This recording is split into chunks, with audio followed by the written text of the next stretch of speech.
couple of months ago, I went record shopping in a town called London, Ontario, Canada.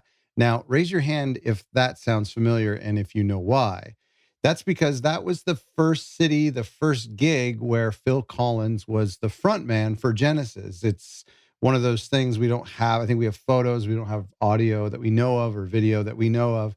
Anyway, I was going to do a whole feature. There's a great article. I'll do an episode on it one day. I was going to do a feature and maybe tour some of the locations. I don't think the venue is there anymore. In fact, I think it's actually just like a business office place. It's really, it doesn't have any history at all. But I thought it'd be fun to go check out the record stores and maybe find a great Genesis record. I will tell you, no disrespect to the town, I was quite busy. I didn't get a big chance. There was snow. I didn't get a big chance to do everything while I was in town. But I will tell you, it was a little disappointed in not the record stores. They were fine, whatever.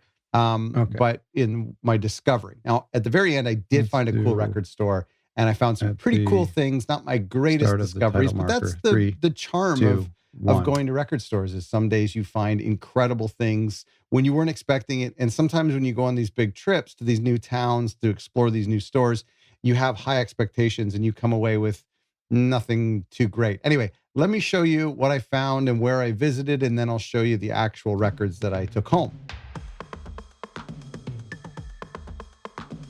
Okay, so this was filmed a couple months ago, matter of fact, hence the little bit of snow, or a lot of bit of snow. I was hoping for better, but you know what? Again, that is just how it goes. It's all part of the fun. And, but it was good to explore, and you never know what you're going to find. And this was London, which was a special place for Phil and Genesis, although it didn't look like anybody appreciated that. I didn't see any monuments or statues of Phil and Genesis. You really think there would have been. Oh, by the way, thanks to our Patreon members. Oh my gosh, come on over and support. And one of these days, I've been looking at getting like a chest camera or something, so that it's just hard. It's hard to hold my film and not look creepy and not look suspicious. So good tape selection. You know, I will buy every and any Phil Collins, Genesis, Steve, Peter related tapes that I could find. They're really hard to come across. So many people just threw them in the garbage. A lot of them I don't think are in Canada or ever were made in Canada or made it to Canada, but a good selection here. We always only find the usuals, which is No Jacket Required, We Can't Dance. But seriously, that's pretty much it. I mean, you come across Shapes occasionally and Face Value, Hello, I Must Be Going occasionally. It all just has to do with the timing. But this was a good selection. Let me know if you see anything here that you like. I just love the way those chubby spines look. Now, there's a great copy of Trespass. I have a brand new copy of Trespass. Not brand new, but a really good copy in that same MCA blue label. I bought it a couple years ago, so I didn't need to grab those. This was actually, I didn't realize, an interesting copy of, but seriously, I think it's a different spine than I have, and certainly I don't have a black logo like that, or black tape like that.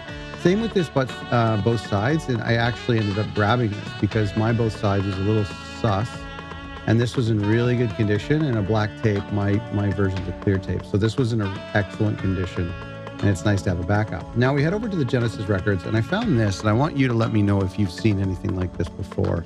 Not that beautiful face. I'm talking about this green record, greenish, dark green, 3 sides live. Do any of you have that? Is the second record green? Yes, the second record is green. Now, I didn't grab this, $25, $30. I have too many copies of this record to begin with.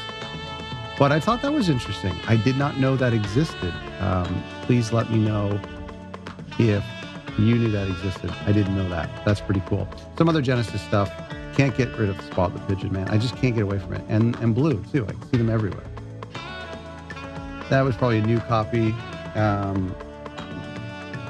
You know, I'm so picky. I'm so picky now. Like, I really want to be, I just want to be blown away. I want bootlegs. I want rare stuff.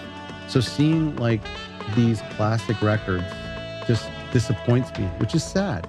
It's sad when you get to this place of collecting where this stuff that, you know, finding a nice copy of But Seriously in, you know, years and years ago would have been exciting for me, but not anymore. And that really sucks. That's like the hard part about collecting. And then you get to the point where you have to order online or go to Discogs, or you're your gold mines, your your random exciting discoveries are so few and far between.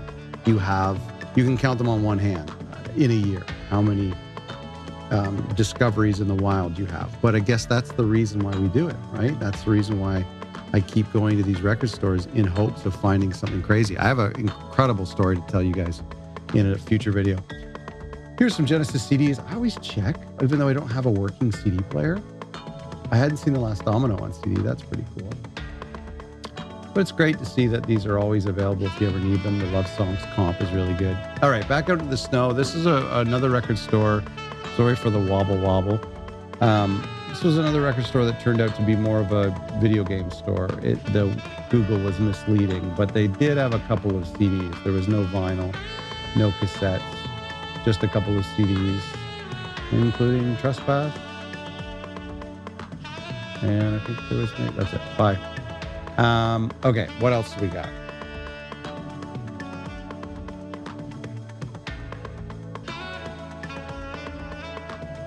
Oh, this was a store. I had to go a bit of a walk. It's a bookstore, but they did have some vinyl. And again, you got to go in these places. Chances are, if they focus on books, that they don't have a good record selection. But then also sometimes chances are that diehard record collectors aren't coming to this place to look for stuff, and you might find a gem, or you might get something. I mean, they don't price things super expensive. So up the stairs to get murdered? No. You might find something that is really good for like a decent price. So that is true about some of these bookstores, movie stores, video game stores, that their vinyl isn't their bread and butter, or maybe the owner buys collections but doesn't really know, can't be bothered to price maybe. I was looking at somebody's online collection, it's like $6,000 for their whole collection. And I was like, do I want to start a record store? I don't know. I don't think so. Have I told you this before? I want to start a record store that is just selling Phil Collins and Genesis records. In fact, I thought about having a record store that just sells one record, like maybe just Invisible Touch on tape, CD, and vinyl. That would be just ridiculous. It would get a lot of press though. Maybe just No Jacket Required. I think that would be fun. I'm going to do that before I die, just as a kind of my final troll. I like 12 inches. You know that, eh? I love 12 inches. I'm not finding anything. I got to ditch this place. Really not finding anything here. So, whoa. Oh, this scared the crap out of me. But it turned out it was just Abacab missing its cover, which is weird because you can find Abacab covers all over the place. There's literally 4 of them. That scared the crap out of me. A Genesis, no label. Can you imagine that? Just like a random test pressing upstairs in a bookstore in Canada. I like looking at music books. I have a copy of this book. Fantastic book, in my opinion. I have the new cover, not the hardcover. Anyway, day 2, I found this record store far off the beaten path, and it turned out to be my most favorite. This is a very cool record store, as you'll see right now. These are kind of the new record stores. These are record stores that haven't been there forever. They're not like carved into the downtowns. They're somewhere else. In this case, it was in an industrial part of town. But there's something nice about these new stores that they're kind of designed from the ground up to be cool, hip record stores. A good tape collection, always good tape collection, good tape rack too.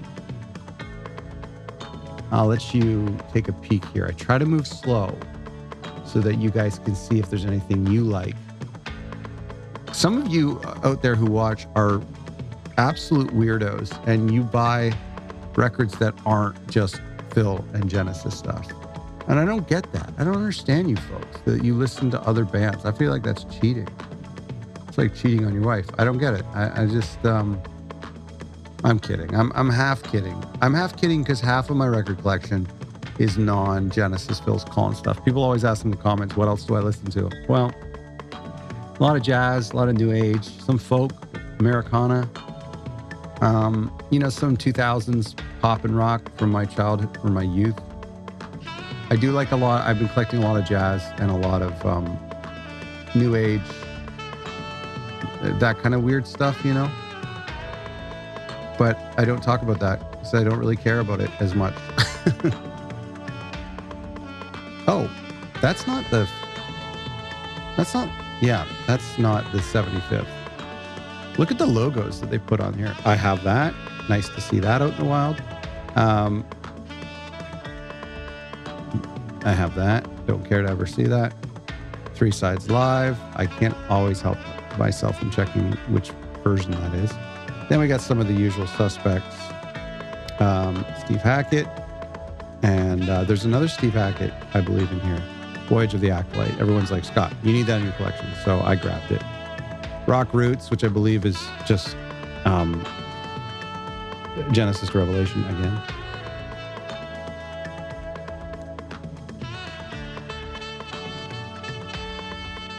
So that's it. Now, Brand X, we've come across this a couple times. I picked that up a couple months ago, looking through the jazz selections. I don't find myself reaching for the Brand X records, possibly because they're just a little too chaotic to listen to, in my opinion. I don't know if you feel that way. I do. Okay, so 7 inches, and this turned out to be an absolute treasure trove. I have this already, although why didn't I get that? You dummy. That's in great condition. This was a treasure trove of Phil Collins stuff on 7-inch. Take Me Home. We said hello, goodbye. I'll show you in a second what I got in real life. But by golly, there's some really good stuff in here. And they're all fairly priced. I missed again with I'm Not Moving, Don't Let Them Steal Your Heart Away, the 3D cover. Now, I'll tell you what I got, oh, that's cool. I'll show you what I got, and then you let me know, did I miss anything? Groovy Kind of Love. Sorry, I'm doing this like one-hand camera, and then I'm trying to flip through these tiny, flimsy paper things. Terrible version of Sue Studio Destroyed. The other one I had was in really good shape. I think I ended up having to kind of be picky and say, not buy them all. But they're, as you can see, they're disorganized, but they're fairly priced. And then look at this massive stack of Genesis. I was blown away. Somebody must have come in and just dumped their collection. So we have Many Too Many. We have Your Own Special Way. I believe I grabbed that on the Charisma label. Again, I'm excited here, so I'm doing a bad job at filming. I apologize. That's Salisbury Hill. Why didn't I grab that? I did not grab that. I'm an idiot. I'll grab that next time. But as you can see, I'm pulling them out. Follow me on Charisma. Tell me, by the way, if there was a valuable one in here that I missed. But I'm going crazy here, you know, like trying to film, trying not to be shaky, trying to decide what I want. No reply at all. Many Too Many, which is what I have put in the sleeve. We got some Peters now. Living Forever, which is the B-side to No Son of Mine, which I already have that copy. Inside and Out. What's on the other side of that one? Like, I'm one hand in this, guys. Give me a break, okay? Oh, that's Follow You, Follow Me, I think. This is a hard job. Another record. You don't see that very often. I think that's Abacab. Hold On My Heart. I don't have that one. It's weird to see these 7 inches from 92, eh? Because you don't see We Can't Dance on vinyl very often. Oh, interesting. A Spot the Pigeon 7-inch. Why didn't I grab that?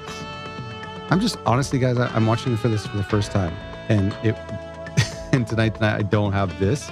I have that as a 12-inch. I think here's what happened. There was just a trove of these, and I don't have a 7-inch collection. And I dropped my camera inside the box, so I'm freaking out. Silver Rainbow promotional copy. That's probably Mama, potentially, or That's All.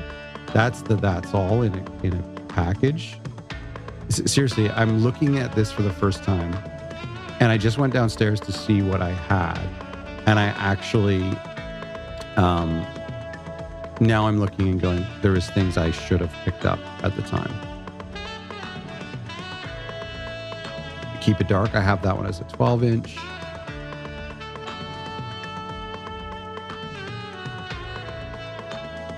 What?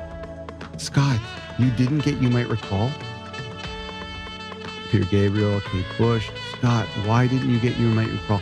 Okay, so like I'm looking at this now for the first time since I filmed it months and months ago, and I did not realize that I left so many. Blood of Eden, you idiot. That's one of my favorite Peter Gabriel songs. Yeah, so now, like, man, there's some really great ones here. And I took home very few. I'll show you what I took in real life, but as I'm watching this, I'm going, why didn't you get Blood of Eden? Why didn't you get You Might Recall? Oh, what a beautiful song. To own that on 7-inch would be just so much fun. Just to, the thing about 7-inch is they're so inconvenient because you got to stand back up and put on a new record. I don't have a jukebox in my living room. And so I don't know what I'm looking in here. Oh, maybe just for some random Genesis or whatever. But the thing about 7-inch is it really does shine a light on just the song, on the one song, because, the song's over and you're just still processing that song. So there's something kind of beautiful about listening to a 7-inch because you're just listening to that one song and nothing else. And so you can really focus on that song. I regret not buying more. By golly, I think I will come back. So all in all, it didn't take home too much, although I did grab that Steve Hackett record because you've been all telling me to make sure I grab that. I don't think I've really sat with it yet. I also didn't grab the Three Sides Live green. It was barely green. It was kind of just like a greenish black. Let me know about that. I have no idea that existed. I checked it on Discogs. It is somewhat common. I didn't know about it. But I did grab a bunch of 7-inches. I was shocked at how many 7-inches they had of Phil and Genesis and Peter. I went to a place last year, I think I did a video of it, where they cataloged their 7-inches incredibly well. And they had almost everything.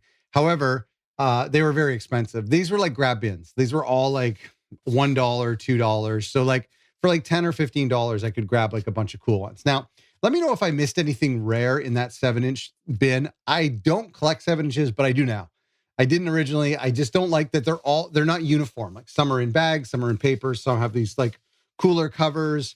So like I just don't like how there's really no uniformity to 7-inches as there are to records with spines. I just find them like kind of awkward for my collection, but because they're cheap and I do occasionally like DJ and listen to music by myself and, do one song at a time. So it's kind of fun. Anyway, so I am technically now collecting 7-inches. Although it also feels like a kind of more of a never-ending collection. Anyway, let me show you what I took home. Tell me if I missed anything. I like this one because it has a gold label, and it's I Cannot Believe It's True, which is actually the B-side because it's Against All Odds. I thought that was cool because I really like I Cannot Believe It's True. It's one of my favorite songs. This was Mama. I think I took this home with It's Gonna Get Better. I don't know if I had a 7-inch of Mama. I think I got it at that record store. I could have gotten that another time. And then That's All. You guys have seen this before with Taking It All Too Hard on the other side. The artwork for that is so weird. I don't think Bill Smith was involved in any of that. And then it's the That's All, like the Looney Tunes logo. Weird. I grabbed this copy of I Missed Again with I'm Not Moving on the B-side, which is a really great. It's in rough shape, but it's like really great. Look at the handwriting too. So I love those tunes. I believe I grabbed this one there too. You know what? Now I'm thinking maybe I didn't. No, I did. Yeah, this is got another record. So this is a Charisma 7-inch, which is beautiful. Abacab single with another record on the back. Same with Many Too Many. And then the reverse is The Day the Light Went Out and Vancouver. So that's really cool. And they're in decent shape. The jacket isn't in too great of shape. I'm not crazy about those. And then finally, what I thought was kind of the rarest one that I saw was Your Own Special Way with It's Yourself, which is a beautiful song, a B-side from Trick of the Tail. Your Own Special Way is really cool. And it's cool to see the old Charisma label. So I was kind of keen to get these because, that they were just special to me. So right now, like, I don't know too much about rare 7-inches. I don't know what to be looking for. If I've missed anything in that pile, maybe I'll go back. Let me know in the comments. But if not, I'm just grabbing 7-inches of songs that are meaningful to me or that have cool artwork or that are on an interesting looking label. Like, I don't love Against All Odds, but that's kind of cool. A gold standard logo is interesting. So I don't really have any rhyme or reason. for collecting 7 inches. It's just when they're cheap. When I go somewhere and it's like $10 or $15 for a 7 inch, I'm just not interested unless it's worth a lot of money, but I don't really collect for value. Anyway, thanks for coming along. As always, please subscribe.